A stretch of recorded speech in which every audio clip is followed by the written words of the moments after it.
సభకు పోయిండు ఓ రోజు. ఒక అభిమాని పేద దండ నిలువెత్తు దండ తెచ్చి, సార్ మీకోసం ప్రత్యేకంగా చేయించిన దండ వేసుకొని నేను వేసుకుని ఆయన వేసుకోవాలి సార్, మీరు వేసుకోకపోతే నా పరువు పోతుంది.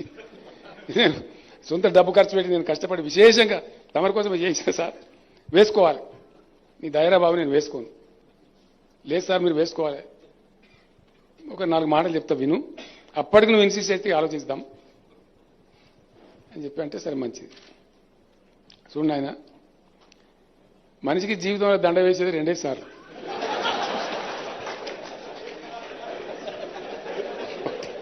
అంతే కదా. ఒకటి పెళ్లి జరిగినప్పుడు,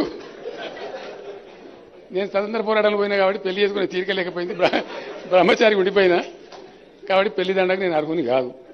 నంబర్ 1. నంబర్ 2 ఏంటంటే చనిపోతే వేయాల. మరి నిటారుగా నీ ముందు బతికే ఉందా, నిలబడి ఉన్నా, ఇక నీ దయ ఇప్పుడు వేస్తా అంటే ఏమని తల వంచింది. పాప మా అభిమాని 2 కాళ్ళు మొక్కిసారి నేను మంచి పాఠం నేర్చుకునే రోజు మళ్ళీ ఈ తప్పు చేయ సార్ నేను